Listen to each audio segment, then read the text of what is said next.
La Bibliothèque nationale de France. Dans le cadre des cours méthodiques et populaires de philosophie, Marc Crépon se penche sur les révolutions du désir. Cette seconde séquence est consacrée à Platon et Lacan. Bien, bonjour à tous. Bienvenue à cette seconde séance consacrée aux révolutions du désir. Je vous avais dit la dernière fois que j'hésitais encore entre vous parler aujourd'hui de Platon et Lacan, en tout cas de la lecture lacanienne du banquet de Platon, ou de vous proposer un parcours nécessairement trop bref à travers la recherche du temps perdu de Proust. Et en sortant du cours, j'étais attendu, j'ai été sollicité pour faire plutôt une séance sur Proust que sur Platon et Lacan. Donc aujourd'hui, ce sera Proust et la recherche du temps perdu. La recherche du temps perdu est encadrée par deux textes qui semblent se répondre. Tout à la fin, dans le temps retrouvé, se trouve un très grand éloge de la littérature. Et à cet éloge de la littérature, que j'aurais pu lire avec vous, fait écho au tout début, dans Un amour de Swann, un éloge plus spécifique du roman, qui prend la forme surprenante d'une reconstitution imaginaire des origines du roman. Je vais partir de cette page de Proust pour nous faire comprendre ce que la littérature peut nous apporter et ce que la recherche du temps perdu nous apporte dans la connaissance de nos désirs. Toute l'analyse de Proust dans cette page initiale repose sur une comparaison entre notre relation à des personnages réels dans le cours de la vie et notre attachement à des personnages de romans. Ce que je voudrais essayer de comprendre avec vous, c'est la façon dont l'espace qui sépare notre attachement à des personnages réels et notre attachement à des personnages de romans est le lieu même où se dessine la part de la littérature dans la connaissance et l'expression de nos désirs. Partons donc des personnages réels, ceux avec lesquels nous nous lions dans le cours ordinaire de la vie, et parmi eux, ceux qui font l'objet de nos désirs et de nos amours. Tous les sentiments, écrit Proust, c'est une citation de cette page que je lis avec vous pour commencer, tous les sentiments, écrit Proust, que nous font éprouver la joie ou l'infortune d'un personnage réel, ne se produisent en nous que par l'intermédiaire d'une image de cette joie ou de cette infortune. Par l'intermédiaire d'une image de cette joie ou de cette infortune. C'est la médiation de cette image qui doit retenir notre attention. Elle interdit, comme on en a tous fait l'expérience, toute transparence dans la relation qui nous lie aux autres. Et elle est le biais par lequel, au cœur de toute relation, et cela vaut évidemment des relations amoureuses, les malentendus s'installent. Et la violence est toujours susceptible de faire irruption. Elle est partie prenante, cette médiation, de l'opacité des signes, à commencer par les signes de l'amour, sur lesquels je vais aujourd'hui très longuement m'attarder. Ce qui rend heureux ou malheureux la femme que j'aime, le plaisir ou le déplaisir qu'elle a de me rencontrer, ce qu'elle attend de moi, n'existe en moi qu'autant que je m'en forge une image dont rien ne garantit jamais qu'elle corresponde à la réalité. C'est même, comme nous le verrons tout à l'heure, ce qui interdit de l'autre toute possession, et je vous expliquerai pourquoi cette interdiction de toute possession est le grand thème directeur de la recherche du temps perdu. C'est ce qui interdit de l'autre toute possession, et c'est une joie et une souffrance. En quoi consiste alors l'invention du roman, selon Proust ?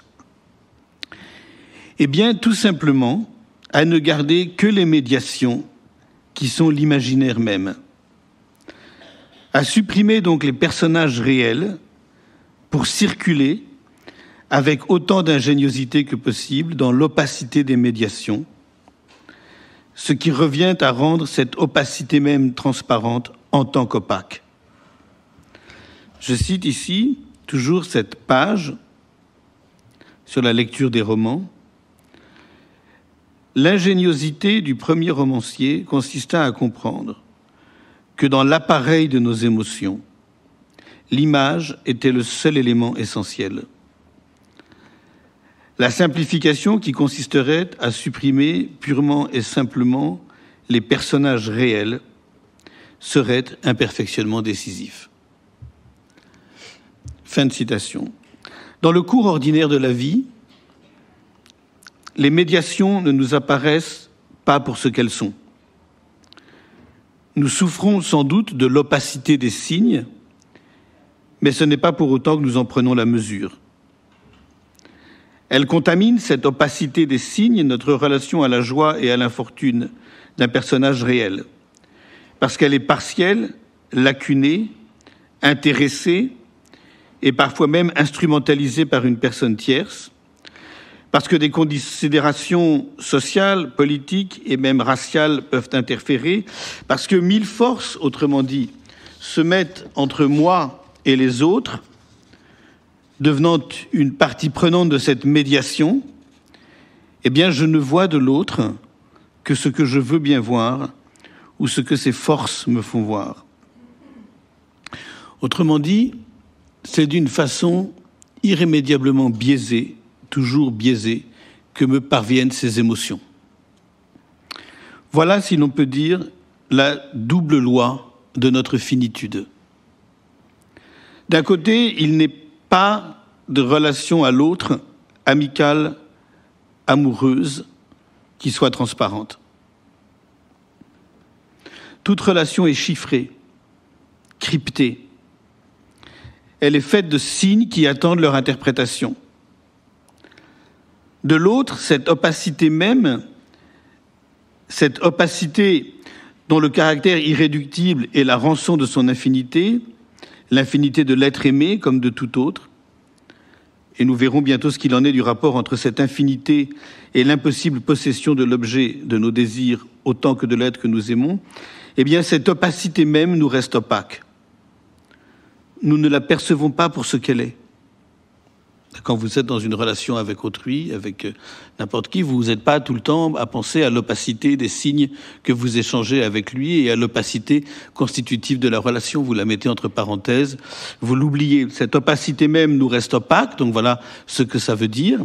Nous ne la percevons pas pour ce qu'elle est, nous nous la cachons à nous-mêmes.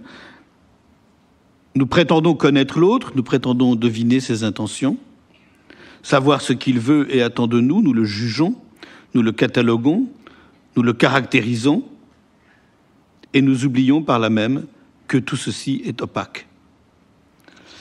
Ou pour le dire autrement, que tout ce qui nous lie aux autres, à plus forte raison à l'être désiré et à l'être aimé, tout ce qui se partage, tout ce qui s'échange, les regards, les mots, les dérobades, constitue un monde de signes qui, quoi qu'il arrive, reste irréductiblement à déchiffrer. Et que c'est ce déchiffrement, et vous voyez où je veux en venir, et que c'est ce déchiffrement, mais nous n'avons pas fini de le montrer, et c'est ce que je vais tâcher de montrer aujourd'hui, c'est le privilège et la vocation de la littérature.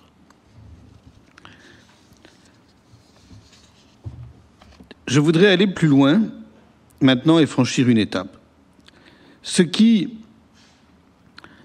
de l'autre reste irréductiblement mystérieux, ce ne sont pas tant ses pensées, qu'il peut toujours communiquer, que ses émotions et ses sentiments. Nous nous trompons si souvent, nous nous berçons de tant d'illusions en imaginant les avoir percées à jour.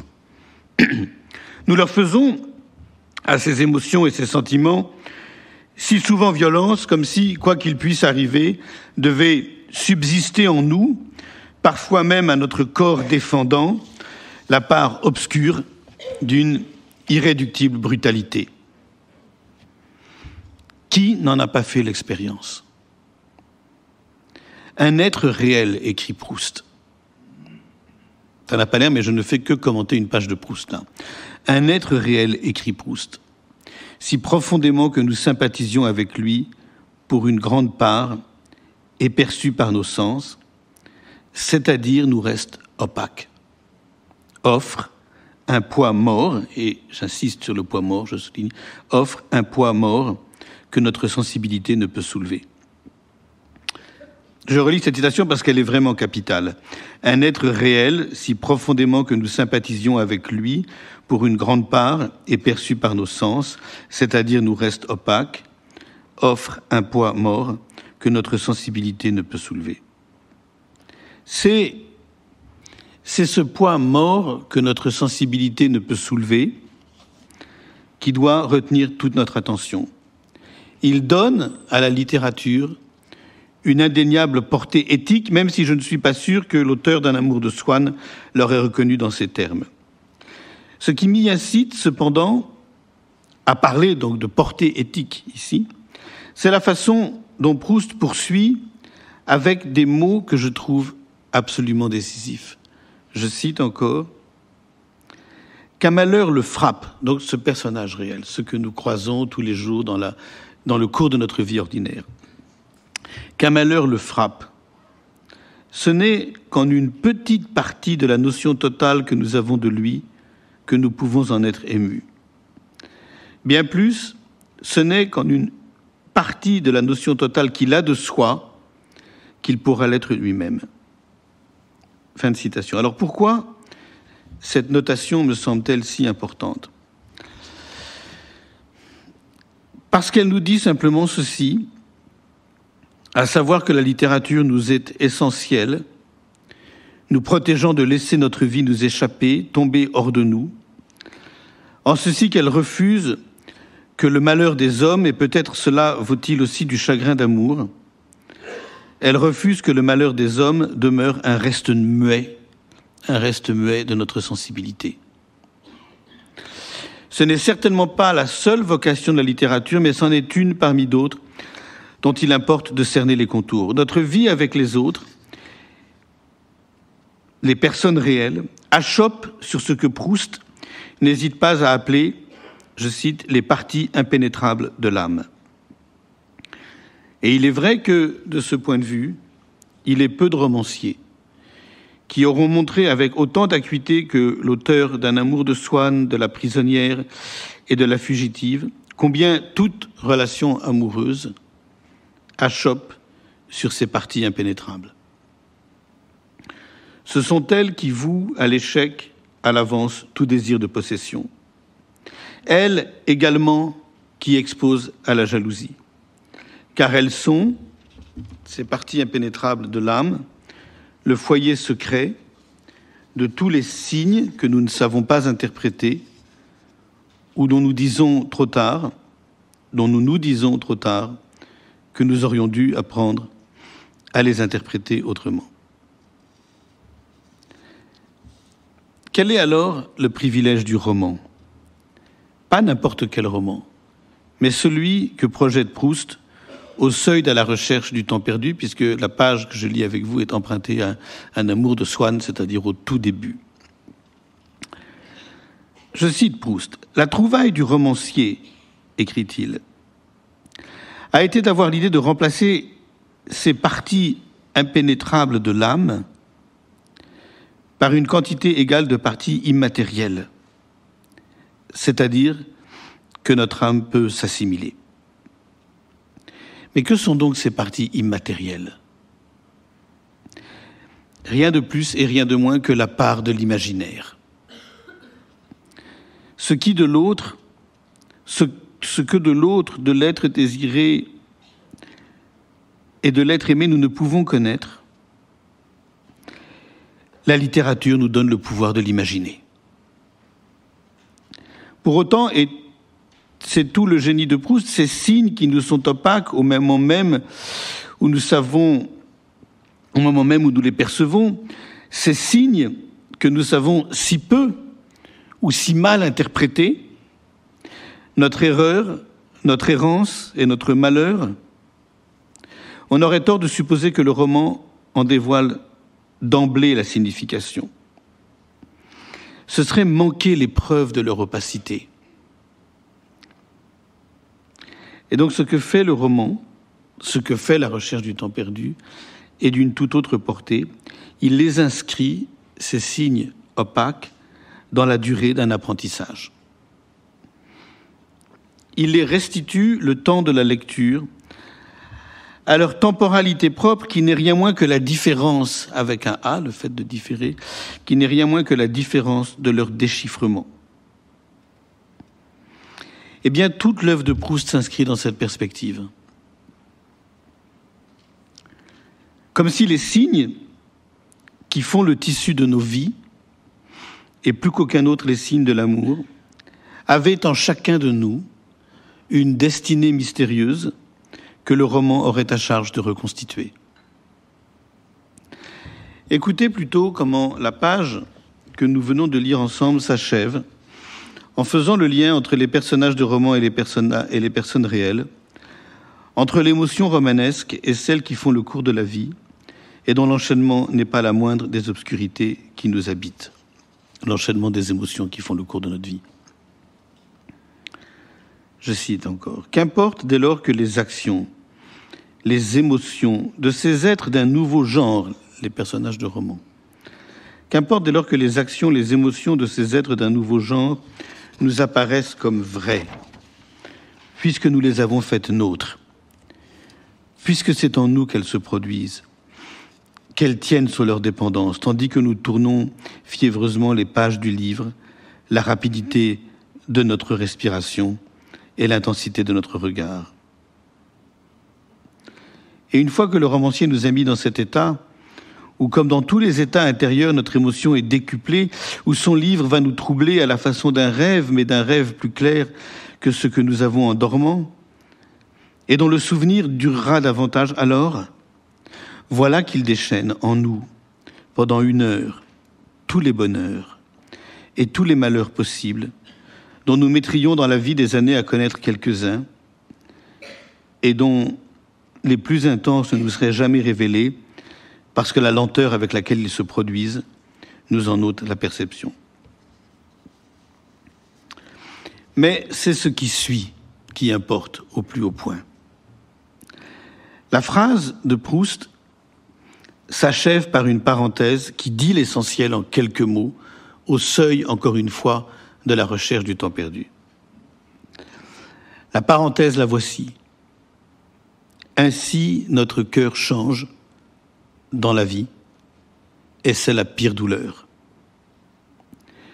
Mais nous ne la connaissons que dans la lecture, en imagination. Dans la réalité, il change comme certains phénomènes de la nature se produisent, assez lentement, pour que, si nous pouvons constater successivement chacun de ces états différents, en revanche, la sensation même du changement nous soit épargnée. Fin de citation. Notre cœur change dans la vie, et c'est la pire douleur. Qu'est-ce qui le fait changer? L'irruption du désir?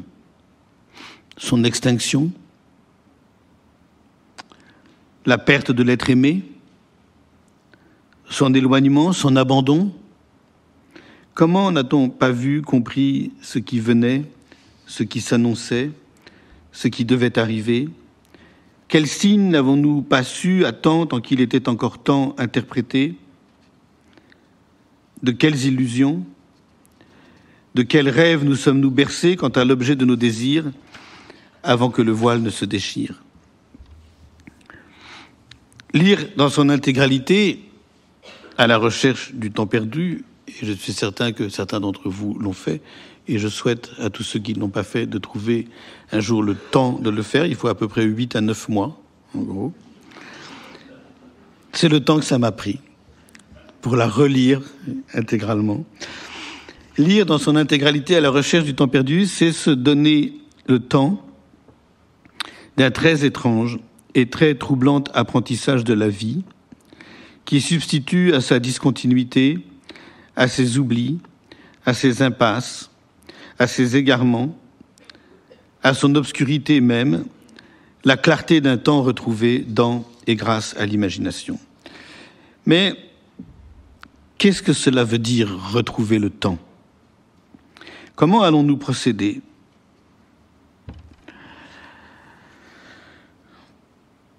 Vous vous souvenez que la semaine dernière, pour ceux qui étaient là, j'ai entendu le thème de ces deux cours, les révolutions du désir, en quatre sens. Celui d'un bouleversement de l'existence, celui d'un renversement ou d'une révolution de l'interprétation, celui d'une révolution de l'expression, et puis ensuite dans un quatrième sens qui était plus politique.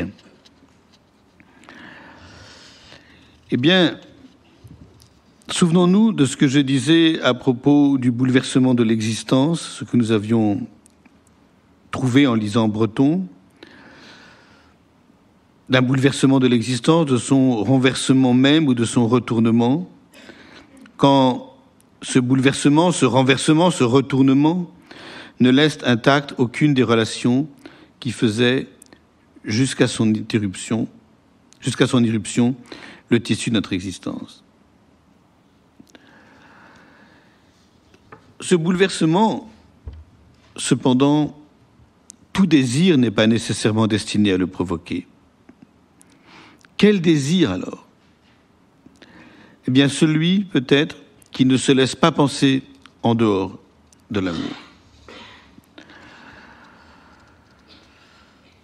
Je voudrais essayer de m'attarder sur cette question.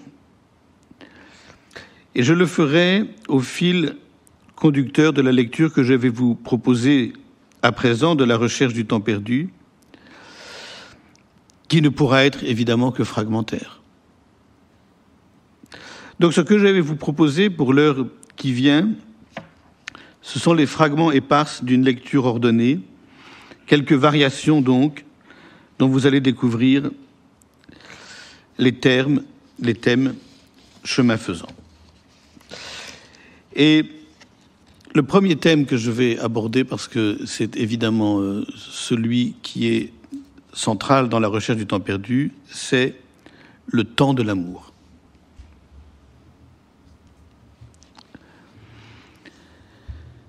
Parce que ce temps se partage entre des instants de bonheur qui suspendent le temps, ou plutôt parce que l'amour se partage entre des instants de bonheur qui suspendent le temps, et la hantise que ces mêmes instants ne puissent revenir, l'amour, comme chacun sait, porte en filigrane la chronique d'un désastre toujours possible. Comme Proust n'aura cessé d'en explorer l'intermittence au fil de la prisonnière, douceur et douleur sont les deux faces de son expérience, indissociables comme le sont la vie et la mort. L'une ne va pas sans l'autre. Parce que la première, la douceur, aura introduit dans l'existence un bouleversement sans l'entretien duquel il devient impossible de vivre. L'appréhension de son interruption définitive n'est pas seulement inquiétude, mais souffrance. Voilà pourquoi le temps de l'amour finit toujours par s'obséder de l'interprétation des signes dont l'amant attend qu'ils garantissent le retour et l'entretien continué de la douceur, dans la crainte qu'ils n'annoncent au contraire son inéluctable compromission. Ainsi en va-t-il des silences, des dérobades, des mensonges réels ou supposés, des cachotteries, des omissions qui occupent, si vous avez un peu lu La recherche du temps perdu, qui occupent dans l'imaginaire du narrateur proustien une place prépondérante, sinon obsédante, attisant à tout instant les affres de sa jalousie. L'irruption du désir, sous toutes ses formes, interrompt le cours ordinaire du temps.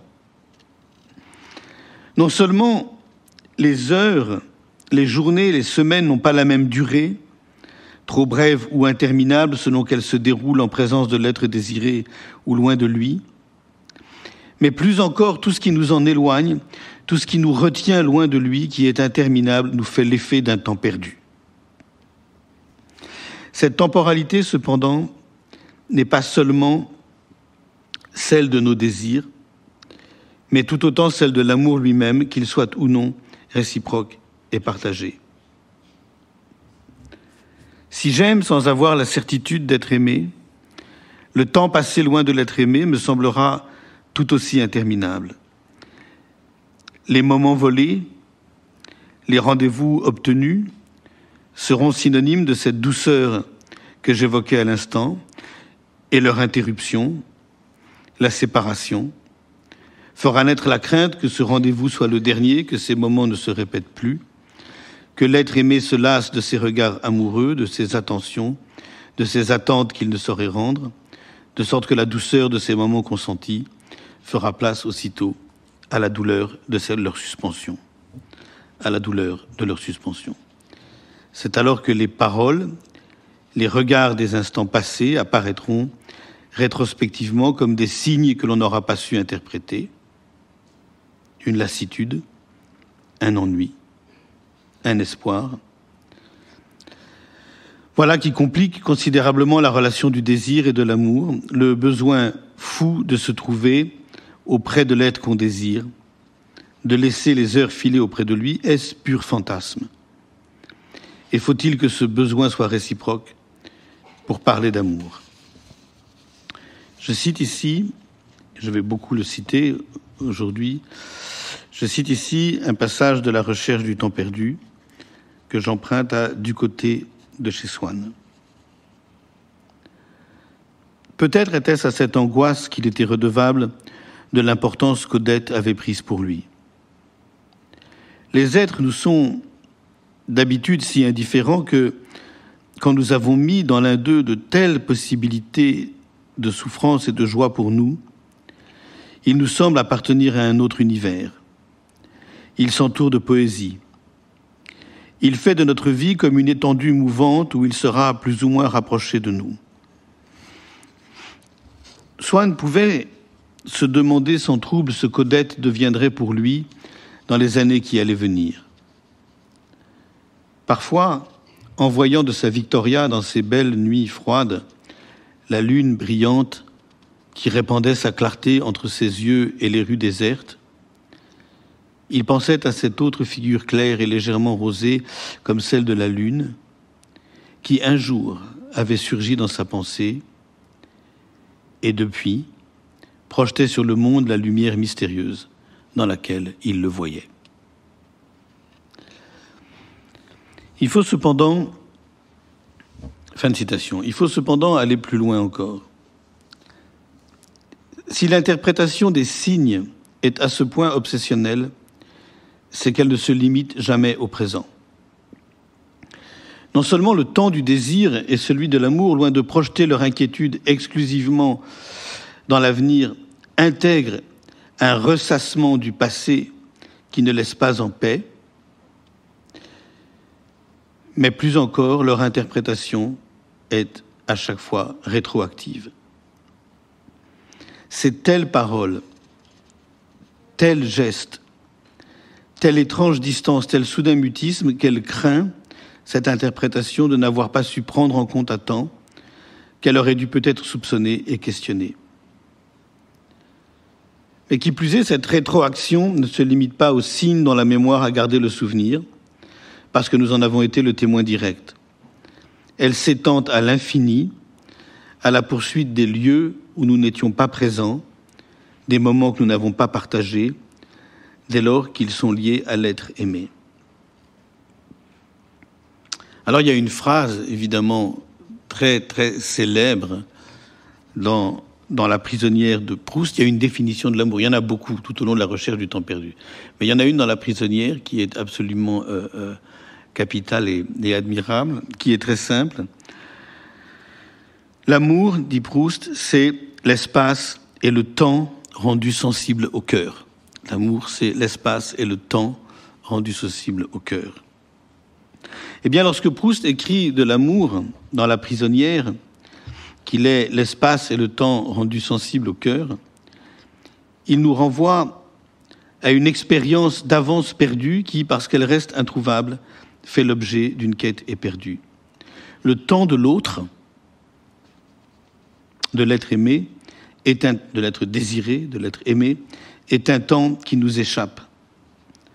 Sa vie passée reste remplie de mystères et les quelques bribes qui nous en parviennent, de façon souvent contradictoire, sont autant de signes qu'il nous est impossible d'interpréter. Avec les êtres que nous croisons ordinairement, cette étrangeté nous est indifférente. Leur passé nous intéresse parfois ou nous laisse indifférents la plupart du temps. Il ne nous affecte pas, en tout cas pas au point de compromettre la relation, de l'envahir, au risque de la détruire. Nous n'avons pas besoin de le connaître pour que la relation qui nous lie à eux se poursuive dans le temps. Il n'en va pas de même avec l'objet de nos désirs, encore moins avec celui ou celle que nous aimons. Ainsi, comme vous vous en souvenez sans doute, si vous avez lu un peu La recherche du temps perdu, le narrateur est-il littéralement obsédé par le passé d'Albertine, sur lequel il ne cesse d'interroger ceux et celles qui l'ont partagé parce qu'ils l'ont connu avant lui. Il diligente des enquêtes, fait des recoupements, ressasse après coup les événements de sa vie dont elle lui a fait le récit, à l'affût de ses contradictions et de ses mensonges. C'est alors que nous pouvons comprendre le privilège de la littérature.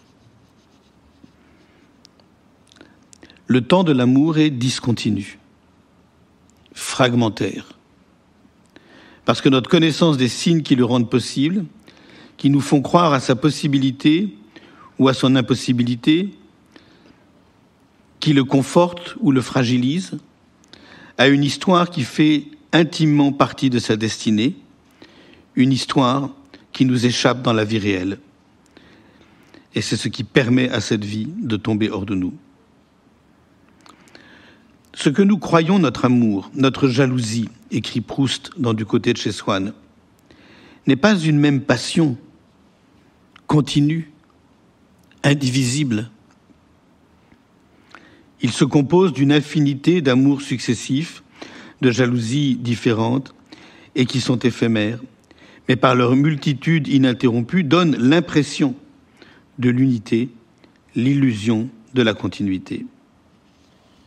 À un moment donné, fin de citation, à un moment donné, nous sommes dominés, submergés par une interprétation déterminée qui nous laisse le plus souvent sans respiration, le temps nous manque. Comment faut-il l'entendre ? Eh bien, je veux dire par là que si l'épaisseur des signes tient à la superposition de leur interprétation constitutive d'une histoire, c'est la conscience de sa temporalité, de son historicité discontinue, qui nous font défaut au moment même où nous sommes empêtrés, englués, perdus dans l'une de ces interprétations. Nous n'avons alors aucun recul pour mesurer la part de folie qui, à un instant donné du destin de ce désir et de l'histoire de cet amour, nous emporte dans un délire interprétatif qui n'aura qu'un temps, qui pourra s'apaiser, parce que d'autres signes l'auront contredit, disparaître, donc, et renaître. Eh bien, la prisonnière, la fugitive, ne raconte pas autre chose. Il arrive même que cela poursuive le désir et l'amour au-delà de la mort, aux limites de la folie. Évidemment, ce n'est pas sans rapport, comme vous vous en doutez, avec l'expérience qui court d'un bout à l'autre de la recherche du temps perdu, qui est celle de la jalousie. Elle a même, parmi d'autres passages, parce que mon intérêt est quand même aujourd'hui aussi de vous faire entendre le plus possible la voix de Proust, parmi tant d'autres passages que j'aurais aimé vous citer, je retiendrai celui-ci dans La prisonnière, pour illustrer ce que je viens de tenter d'expliquer. Je cite Proust encore une fois. Et à la même minute, je me souviens qu'Albertine m'avait refusé le matin un plaisir qui aurait pu la fatiguer en effet. Était-ce donc pour le réserver à quelque autre, cet après-midi peut-être? À qui?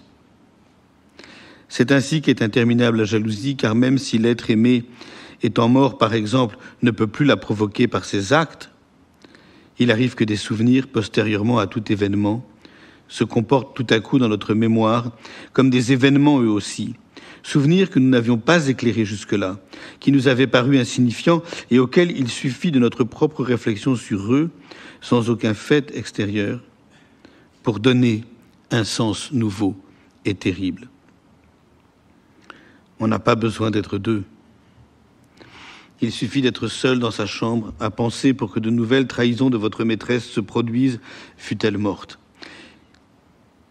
Et donc c'est ce qui importe, c'est ce qui suit qui m'importe. Il ne faut pas redouter dans l'amour comme dans la vie que l'avenir, mais même le passé qui ne se réalise souvent pour nous qu'après l'avenir.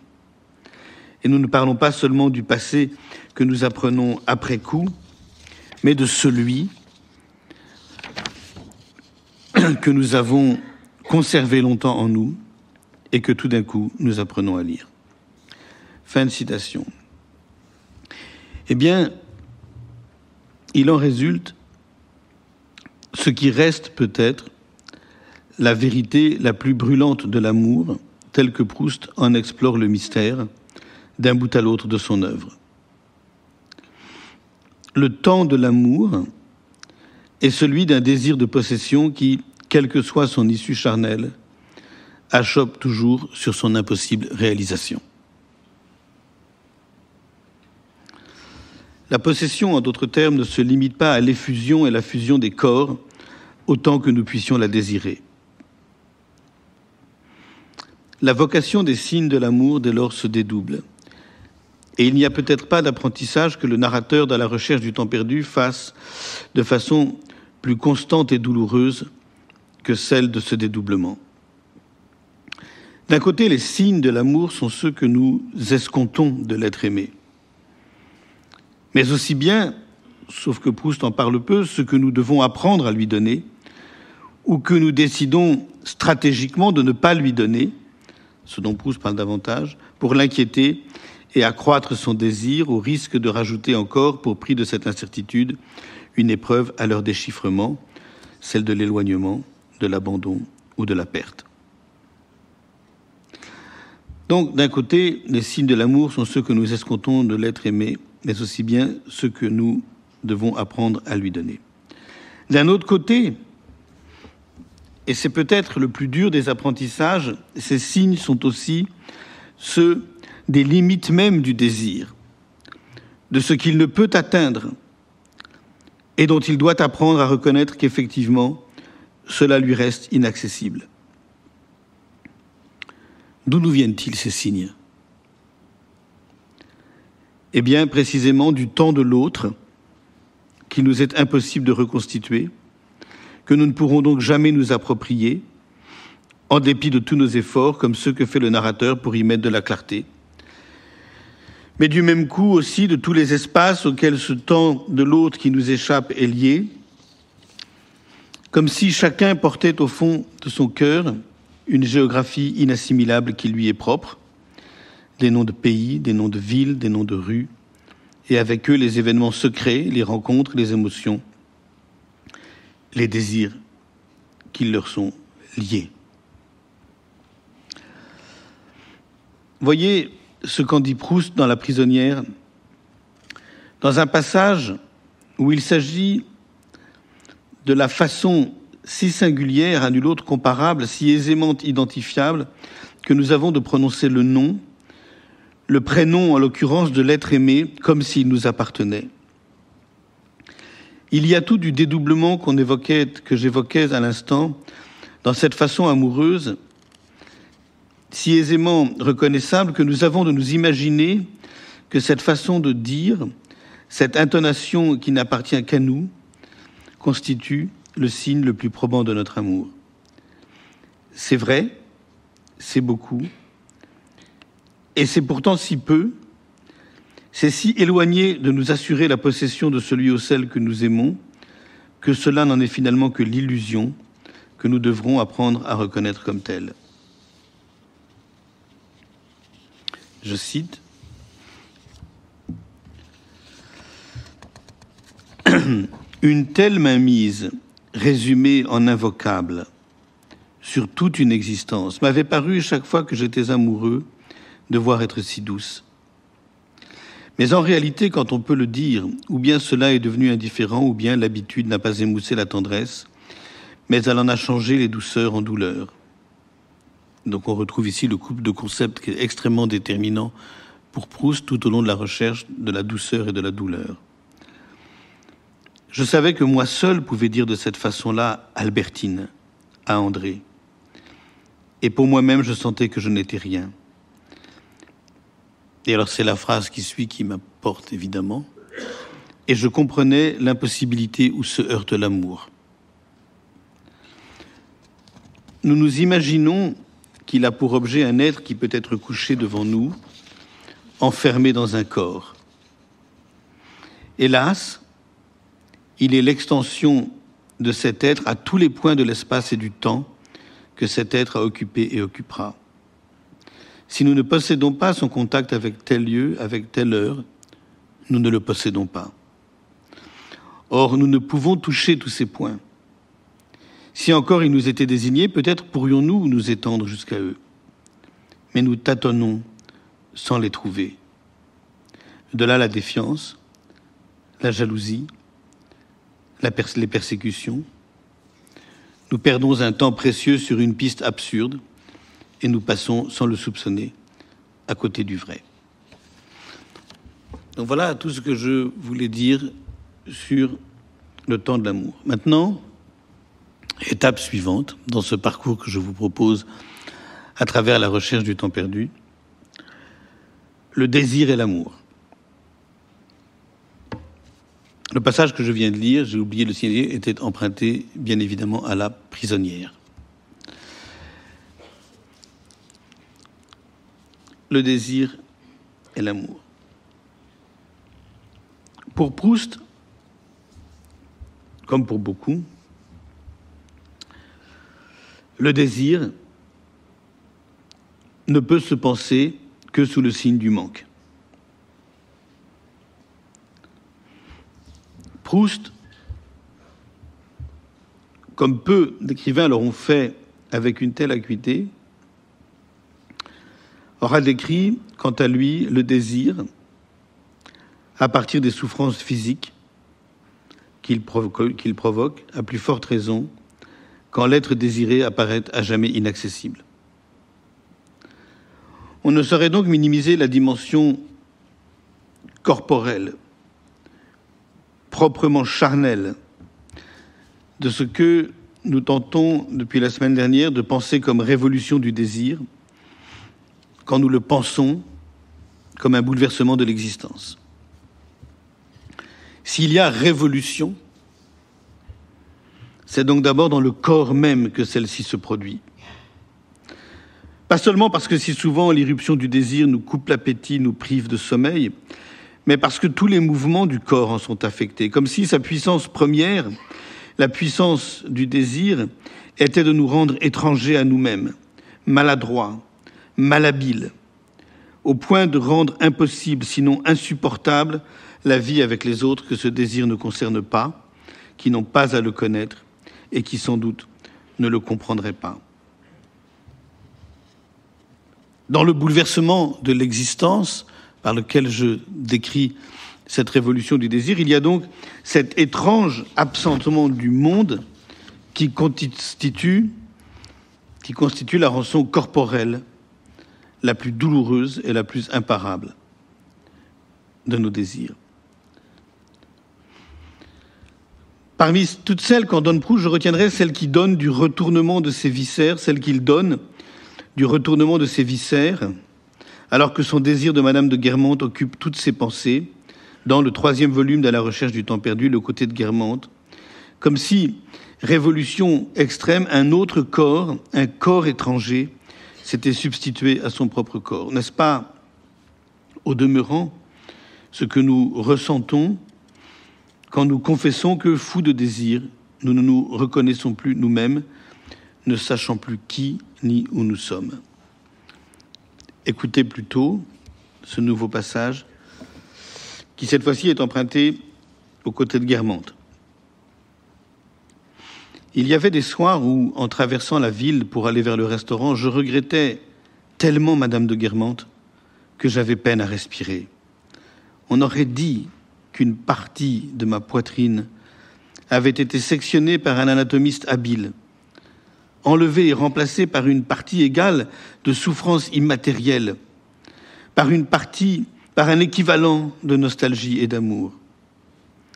Et les points de suture ont beau avoir été bien faits, on vit assez malaisément quand le regret d'un être est substitué aux viscères. Il a l'air de tenir plus de place qu'eux, on le sent perpétuellement, et puis, quelle ambiguïté d'être obligé de penser une partie de son corps. Fin de citation. Proust, vous l'aurez compris, ne minimise rien par conséquent de ce bouleversement du corps que signifie l'emprise du désir. De nombreux autres passages le soulignent, à commencer dans ce même volume par la rencontre du baron de Charlus et de Jupien dans la cour de l'hôtel de Guermantes, que nous aurions pu lire aussi en détail. C'est néanmoins dans une autre direction que je voudrais m'engager.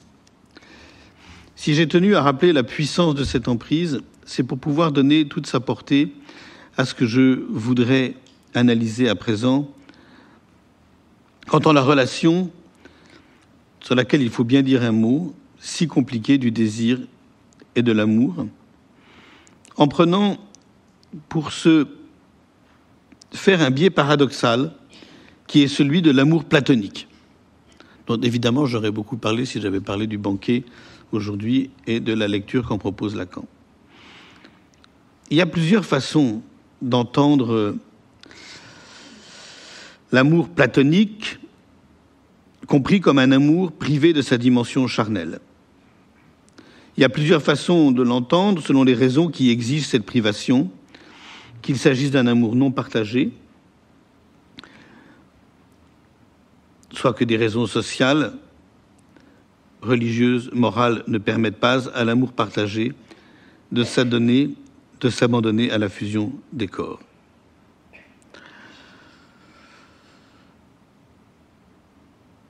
Pourquoi est-ce que je voudrais insérer dans la perspective qui est la nôtre aujourd'hui quelques considérations sur l'amour platonique? Eh bien, tout simplement, mais rien n'est simple en vérité, en raison de sa dimension sacrificielle que ni le concept de frustration ne suffit à décrire, ni celui de sublimation à expliquer. La figure que je voudrais analyser ici, puisque je parle de la relation entre le désir et l'amour, après avoir donné droit à la dimension charnelle du désir, la figure que je voudrais analyser ici, c'est celle d'un amour plus grand que son désir. Un amour qui, quelles que soient les raisons qui l'y contraignent, se transcende dans le sacrifice de son désir. Parler de sublimation ne convient pas car cela masque ou minimise la part de souffrance que cela suppose nécessairement. Voilà pourquoi il est préférable de parler de sacrifice. Qu'est-ce qu'un amour plus fort que son désir? Un amour qui ne se sauve, ou qui du moins ne tente de se sauver, qu'à la condition de renoncer à la satisfaction de son désir. Un amour sans possession. Qu'est-ce que cela nous apprend de la relation entre le désir et l'amour? Encore une fois, ce ne sont pas ici les raisons de l'amour platonique qui doivent retenir notre attention. Peu importe ici l'intériorisation religieuse ou morale des contraintes, si c'est elle qui en est la cause. Ce n'est d'ailleurs pas dans ce cas de figure que s'inscrit Proust dans la page où il est question de ce sacrifice, mais bien davantage dans celui d'un amour non partagé, un amour éperdu qui n'exige rien de l'autre, demande de moins en moins et finit par ne demander plus rien. Je cite ce passage, c'est dans le temps retrouvé, c'est-à-dire qu'au moment où ce passage arrive, nous ne sommes plus très très loin de la fin de la recherche du temps perdu. L'amour nous pousse non seulement au plus grand sacrifice pour l'être que nous aimons, mais parfois jusqu'au sacrifice de notre désir lui-même, qui d'ailleurs est d'autant moins facilement exaucé que l'être que nous aimons sent que nous aimons davantage. L'amoureux, tout le temps anxieux, sans cesse à l'affût d'une lettre, d'un regard, a cessé de penser à la possession physique dont le désir l'avait tourmenté d'abord, mais qui s'est usé dans l'attente et a fait place à des besoins d'un autre ordre, plus douloureux d'ailleurs s'ils ne sont pas satisfaits. Alors le plaisir qu'on avait espéré le premier jour des caresses, on le reçoit plus tard, tout dénaturé, sous la forme de paroles amicales, de promesses de présence, qui, après les effets de l'incertitude, quelquefois simplement après un regard embrumé de tous les brouillards de la froideur, et qui recule si loin la personne qu'on croit qu'on ne la reverra jamais, amène de délicieuses détentes.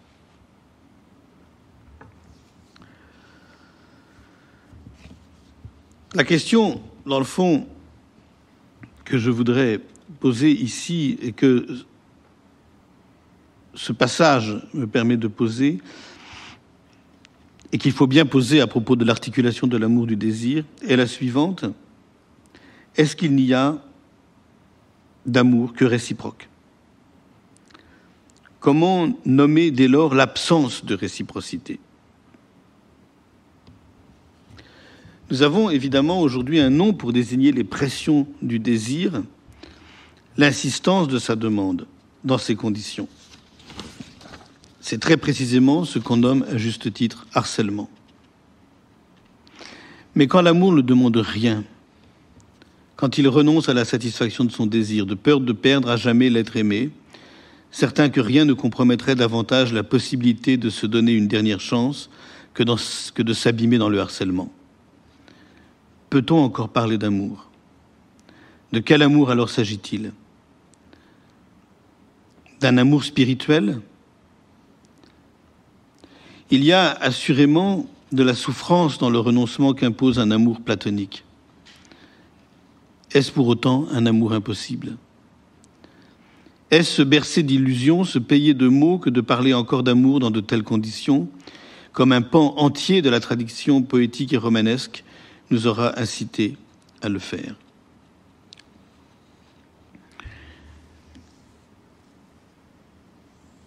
Je vous livre ici toutes ces questions qui me laissent perplexe et pour lesquelles je ne suis pas sûr d'avoir de réponse moi-même. Peut-être percevez-vous le dilemme dans lequel cette question pourrait nous engager. La tentation est grande d'un côté de se défaire de cette perplexité en traduisant dans des termes psychanalytiques cet amour qui voudrait survivre à l'impossibilité de voir son désir satisfait. Et en même temps, toute une tradition littéraire résiste à cette traduction. S'il n'y avait d'amour que réciproque, pourrait-on encore parler de chagrin d'amour sans qu'il s'agisse d'emblée d'un abus de langage ? Même en cas de rupture, alors que l'amour précisément a cessé d'être partagé, ce serait déjà trop tard. Et que signifierait alors mourir d'aimer ?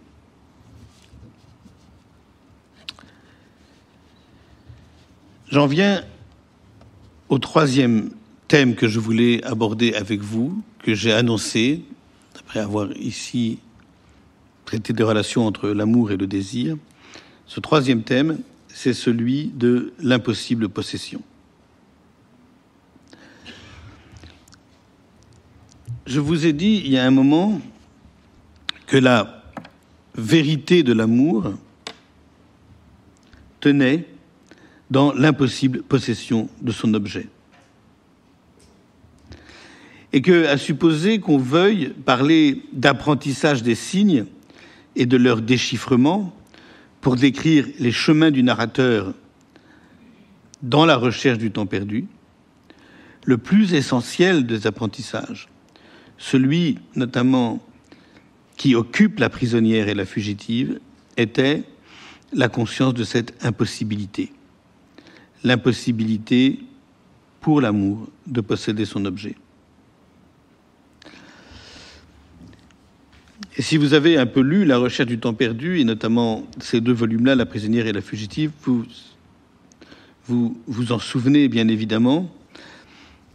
La possessivité du narrateur se traduit dans sa jalousie obsessionnelle, dans les interrogatoires sans fin auxquels il soumet Albertine, dans le ressassement de ses moindres propos et de ses moindres faits et gestes. Cet apprentissage ne se fait donc pas sans peine et sans souffrance. Les signes qui devraient en avertir restent opaques la plupart du temps. Ils doivent donc être remémorés, répétés dans la mémoire pour trouver leur interprétation, laquelle n'est jamais assurée d'être définitive. Voilà assurément ce qui, dans sa forme, distingue radicalement l'œuvre proustienne des classiques romans d'apprentissage. De l'amour qui s'imagine se réaliser pleinement dans la possession de son objet, nous connaissons la forme la plus brutale qui est la réduction de l'autre à un objet sexuel. Un corps qui n'existe plus dans telle ou telle de ses parties que dans et pour mon fantasme. Et nous savons quelle violence cette réduction porte en elle. Cette impossible possession, c'est d'abord la perception de l'autre en général, de sa présence physique, de son corps notamment, qui permet d'en faire l'apprentissage. Une perception qui nous fait si souvent défaut dans le cours ordinaire de la vie et qui consiste à lui restituer sa part de mystère irréductible. Je voudrais vous citer 2 passages dans La recherche du temps perdu qui, par contraste, nous permettent de le comprendre. Le premier ne concerne pas l'amour et donc pas directement le corps, puisque c'est à propos de Françoise, la servante, que le narrateur se fait, dans le côté de Guermantes, les réflexions qui suivent. Mais elles sont emblématiques. Une personne, elle rebondit sur ce par quoi j'ai commencé tout à l'heure. Une personne n'est pas, je cite, une personne n'est pas, comme j'avais cru, claire et immobile devant nous, avec ses qualités, ses défauts, ses projets, ses intentions à notre égard, comme un jardin qu'on regarde avec toutes ses plates-bandes à travers une grille, mais est une ombre où nous ne pouvons jamais pénétrer, pour laquelle il n'existe pas de connaissance directe, au sujet de quoi nous nous faisons des croyances nombreuses à l'aide de paroles et même d'actions, lesquelles, les unes et les autres, ne nous donnent que des renseignements insuffisants et d'ailleurs contradictoires. Une ombre où nous pouvons tour à tour imaginer, avec autant de vraisemblance, que brillent la haine et l'amour. Fin de citation. Nous ne percevons de l'autre que l'ombre de lui-même. Qu'en est-il alors de l'amour ? L'illusion est double. Elle serait tout d'abord de penser qu'il se réduit à la possession d'un corps. Toute l'œuvre de Proust se construit comme la réfutation d'une telle réduction. Quelle différence, écrit-il dans le côté de Guermantes, entre posséder une femme sur laquelle notre corps seul s'applique parce qu'elle n'est qu'un morceau de chair, et posséder la jeune fille qu'on aperçoit sur la plage avec ses amis certains jours, sans même savoir pourquoi ces jours-là plutôt que tel autre, ce qui faisait qu'on tremblait de ne pas la revoir. Mais l'illusion serait aussi, fin de citation, de nous laisser imaginer qu'il pourrait en aller autrement, et sans doute de le désirer. À savoir que l'amour nous permettrait de percevoir et qui plus est de posséder davantage que l'ombre de celle ou de celui que nous croyons posséder. Sans doute son utopie, l'utopie de l'amour est-elle, heureusement, de nous faire croire par moments qu'une telle mutuelle connaissance, une telle fusion, je t'appartiens, tu m'appartiens, sont possibles. Mais le malentendu vient toujours, in fine, de la dissymétrie de ce rêve de co-appartenance. Je ne peux plus t'appartenir autant que tu le désires, je ne suis pas ta chose, tu m'étouffes. L'amour, dès lors, ne vit que de l'impossibilité de réaliser ce rêve qui est sa souffrance même. Son paradoxe est de rêver, d'exiger une possession totale qui, si elle venait à se réaliser, suffirait à l'éteindre. S'imaginer qu'une telle possession est accomplie détruirait en effet l'amour aussitôt, tandis que, forcer par tous les moyens l'illusion de cette possession totale, le fait basculer dans la violence. Il faudrait choisir, écrit Proust, de cesser de souffrir ou de cesser d'aimer. Car ainsi qu'au début, il est formé par le désir, l'amour n'est entretenu plus tard que par l'anxiété douloureuse. Je sentais qu'une partie de la vie d'Albertine m'échappait. L'amour dans l'anxiété douloureuse comme dans le désir heureux et l'exigence d'un tout. Il ne naît, il ne subsiste que si une partie reste à conquérir. Et alors cette phrase, ça se termine par cette phrase qui est quand même l'une des plus célèbres de la recherche du temps perdu. On n'aime que ce qu'on ne possède pas tout entier. On n'aime que ce qu'on ne possède pas tout entier. Il faut être attentif à ce syntagme. On n'aime que ce qu'on ne possède pas tout entier. Il revient 200 pages plus loin, toujours dans La prisonnière. Je cite, « Même pour dire vrai, quand je commençais à regarder Albertine comme un ange musicien merveilleusement patiné et que je me félicitais de posséder, elle ne tardait pas à me devenir indifférente. Je m'ennuyais bientôt auprès d'elle. Mais ces instants-là duraient peu. On n'aime que ce en quoi on poursuit quelque chose d'inaccessible. On n'aime que ce qu'on ne possède pas. Et bien vite, je me rendais compte que je ne possédais pas Albertine.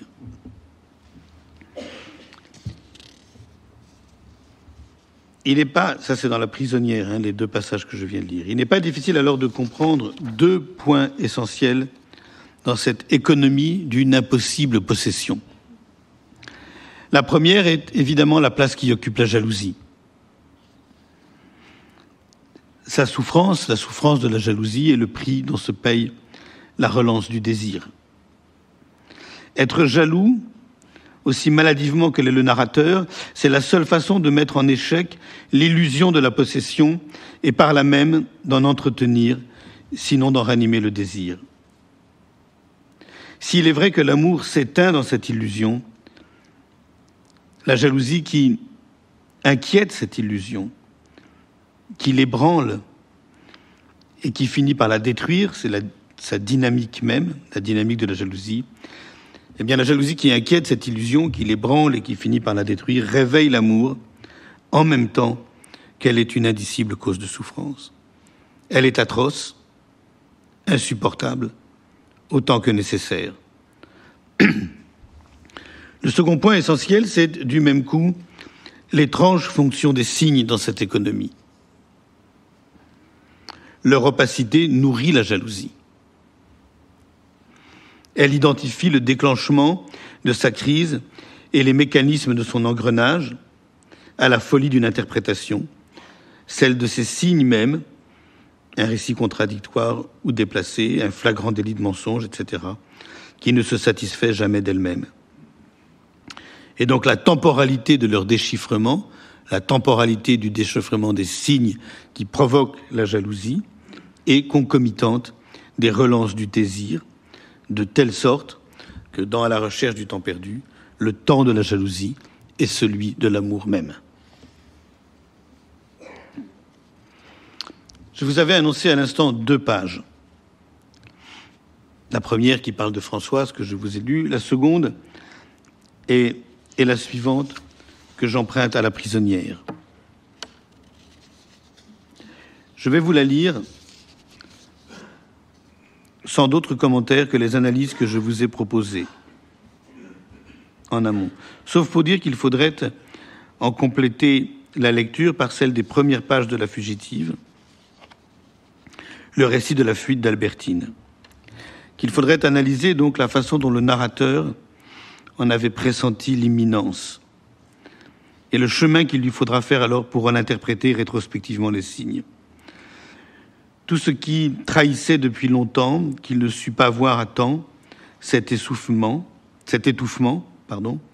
la possession comme enfermement, dont je parlais à l'instant. Écoutez, je vais la lire lentement, c'est peut-être l'une des plus belles pages dans la recherche du temps perdu, dans La prisonnière.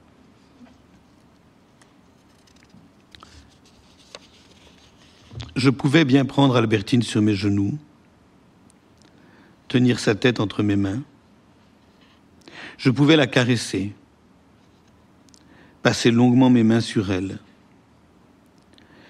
Mais comme si j'eusse manié une pierre qui enferme la salure des océans immémoriaux ou le rayon d'une étoile, je sentais que je touchais seulement l'enveloppe close d'un être qui, par l'intérieur, accédait à l'infini.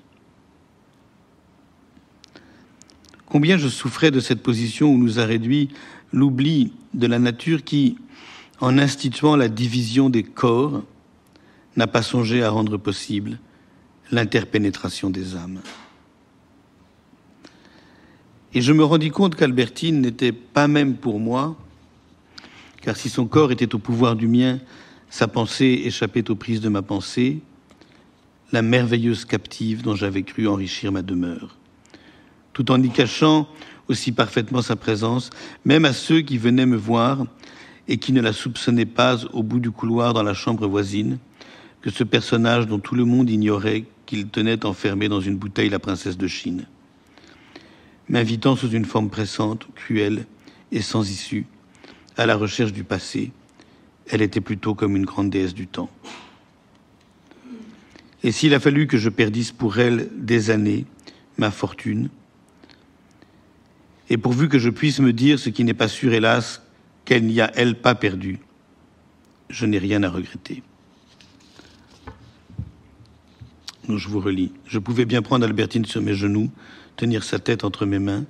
Je pouvais la caresser, passer longuement mes mains sur elle, mais comme si j'eusse manié une pierre qui enferme la salure des océans immémoriaux ou le rayon d'une étoile, je sentais que je touchais seulement l'enveloppe close d'un être qui, par l'intérieur, accédait à l'infini. Combien je souffrais de cette position où nous a réduit l'oubli de la nature qui, en instituant la division des corps, n'a pas songé à rendre possible l'interpénétration des âmes. Et je me rendis compte qu'Albertine n'était pas même pour moi, car si son corps était au pouvoir du mien, sa pensée échappait aux prises de ma pensée, la merveilleuse captive dont j'avais cru enrichir ma demeure, tout en y cachant aussi parfaitement sa présence, même à ceux qui venaient me voir et qui ne la soupçonnaient pas au bout du couloir, dans la chambre voisine, que ce personnage, dont tout le monde ignorait qu'il tenait enfermé dans une bouteille la princesse de Chine, m'invitant sous une forme pressante, cruelle et sans issue, à la recherche du passé, elle était plutôt comme une grande déesse du temps.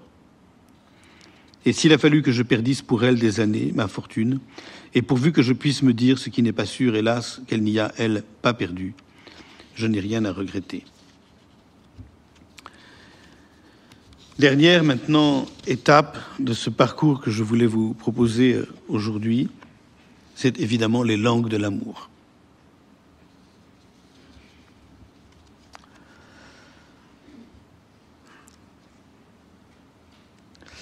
Il y a, dans cette opacité des signes, qui nous aura servi de fil conducteur, un phénomène qui en accroît considérablement la souffrance.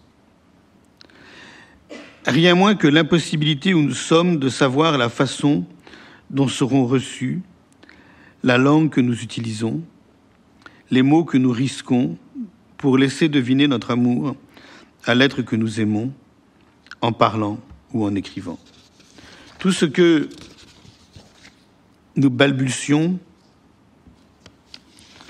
dans cette langue à chaque fois singulière et si souvent maladroite qu'est la langue de l'amour.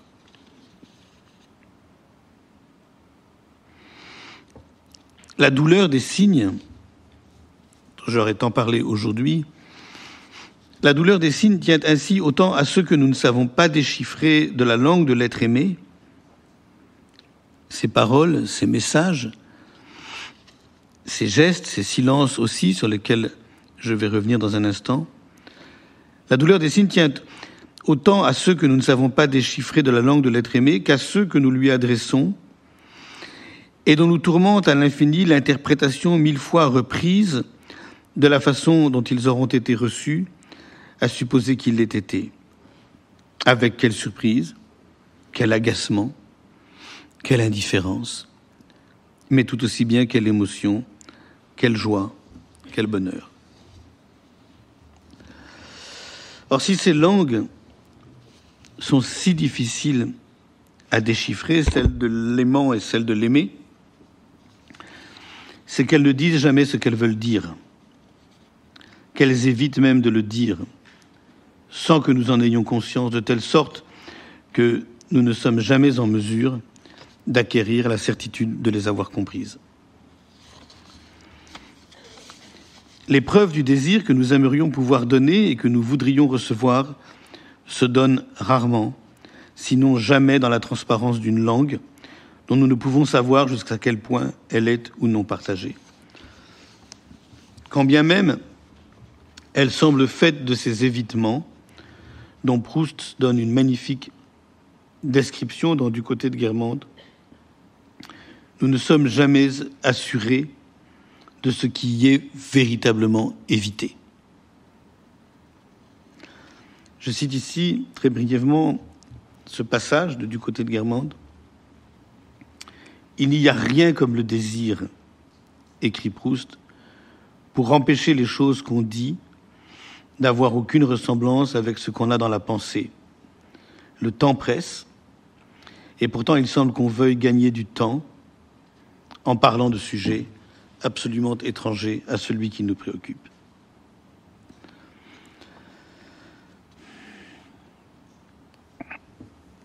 Ce serait ici, évidemment, le lieu de redonner droit à la psychanalyse,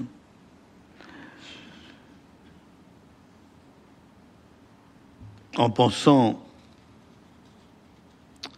en redonnant droit au langage, comment, en effet, ne pas nier l'apport fondamental que l'analyse du refoulement donne des évitements du désir dans la langue, qui n'en reste pas moins une langue de l'amour. Comment,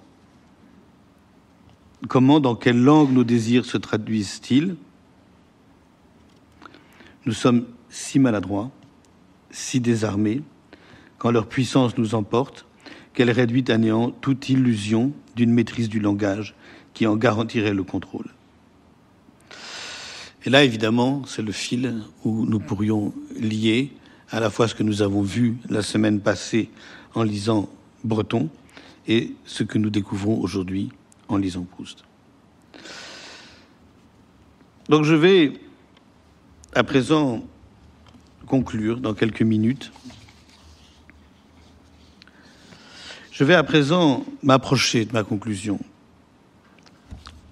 Évidemment, il serait difficile de vous avoir proposé trop rapidement, pendant un peu plus d'une heure, un parcours à travers la recherche du temps perdu, sans m'arrêter sur le chagrin d'amour. Et donc je vais conclure par quelques réflexions sur le chagrin d'amour.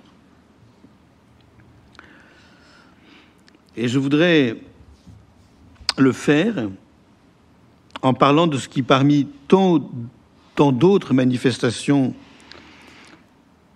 de ce chagrin, constitue peut-être la quintessence de son épreuve, de l'épreuve qui provoque le chagrin, à savoir le silence de l'être aimé. Le silence de l'être aimé, ça occupe une place considérable tout au long de la recherche du temps perdu. Celui de Gilberte, celui d'Albertine, celui de la maîtresse de Saint-Loup, enfin celui de Morel pour chacun. En tout cas, voilà, les différents êtres amoureux dans la recherche du temps perdu se heurtent tout le temps au chagrin de l'être aimé, au silence de l'être aimé, le silence, l'épreuve du silence devenant alors la quintessence du chagrin. Donc le silence de l'être aimé. Notre époque, et c'est certainement une révolution, en a considérablement démultiplié les possibilités. Je me souviens, il y a quelques mois, alors que je relisais la recherche du temps perdu et que je dessinais les grandes articulations du cours, dont les 2 séances que je vous ai proposées la semaine dernière et cette semaine sont extraites, je me souviens d'avoir dit à des amis auxquels j'en parlais que j'aimerais, si possible, indexé ce que j'appelais les révolutions du désir aux nouvelles technologies de l'information. Qu'est-ce que le téléphone portable, les SMS, les mails, ces redoutables applications que sont WhatsApp et autres messageries? Vous savez, les deux petites flèches bleues qui vous indiquent que le message a été reçu, qu'il a été lu et qu'il reste pourtant jour après jour sans réponse. Qu'est-ce que le téléphone portable, les MS, les mails, ces redoutables applications que sont WhatsApp et autres messageries ont changé? La langue de l'amour, aujourd'hui, est indissociable de ces messageries, de leur révolution technologique. Dans À la recherche du temps perdu, mais vraiment tout du long, les lettres escomptées, l'attente fébrile du passage du facteur occupe dès le début une place considérable. Souvenez-vous au tout début de celle que désespérément le narrateur attend de Gilberte. Aujourd'hui, nous n'avons plus besoin d'attendre l'arrivée quotidienne du courrier pour espérer un message, une réponse, un signe de l'être aimé. C'est à tout moment qu'il pourrait venir. Le désir que nous avons de les recevoir nous laisse donc sans répit et sans respiration. Voilà pourquoi cette épreuve du silence, qui est la quintessence du chagrin d'amour, est démultipliée.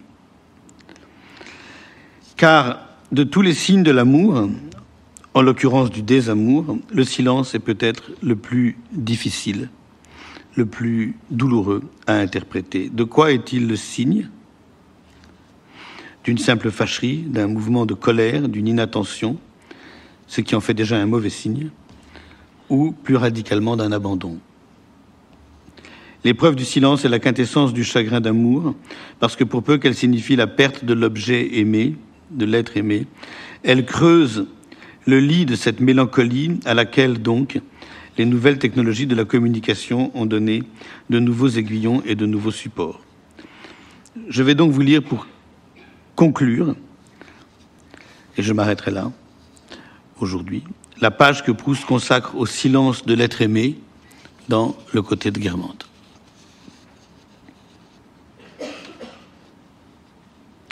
On a dit que le silence était une force. Dans un tout autre sens, il en est une terrible à la disposition de ceux qui sont aimés. Elle accroît l'anxiété de qui attend. Rien n'invite tant à s'approcher d'un être que ce qui en sépare. Et quelle plus infranchissable barrière que le silence. On a dit aussi que le silence était un supplice et capable de rendre fou celui qui y était astreint dans les prisons. Mais quel supplice plus grand que de garder le silence, de l'endurer de ce qu'on aime. Robert se disait « Que fait-elle donc pour qu'elle se taise ainsi ? Sans doute elle me trompe avec d'autres. » Il se disait encore « Qu'ai-je donc fait pour qu'elle se taise ainsi ? Elle me hait peut-être, et pour toujours. » Et il s'accusait. Ainsi le silence le rendait fou, en effet, par la jalousie et par le remords. D'ailleurs, plus cruel que celui des prisons, ce silence-là est prison lui-même. Une clôture immatérielle, sans doute, mais impénétrable. Cette tranche interposée d'atmosphère vide, mais que les rayons visuels de l'abandonné ne peuvent traverser. Est-il un plus terrible éclairage que le silence qui ne nous montre pas une absente, mais 1000, et chacune se livrant à quelque autre trahison. Parfois, dans une brusque détente, ce silence, Robert croyait qu'il allait cesser à l'instant, que la lettre attendue allait venir, il la voyait, elle arrivait, il épiait chaque bruit, il était déjà désaltéré, il murmurait « La lettre, la lettre !»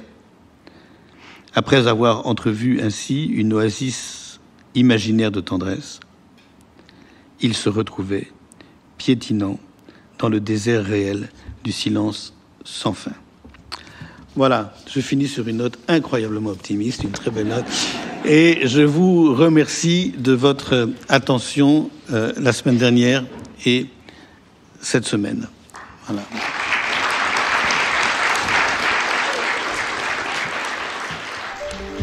Vous venez d'écouter un podcast de la Bibliothèque nationale de France. Retrouvez les conférences, rencontres et créations de la BNF sur toutes les plateformes de podcast ainsi que sur le site bnf.fr.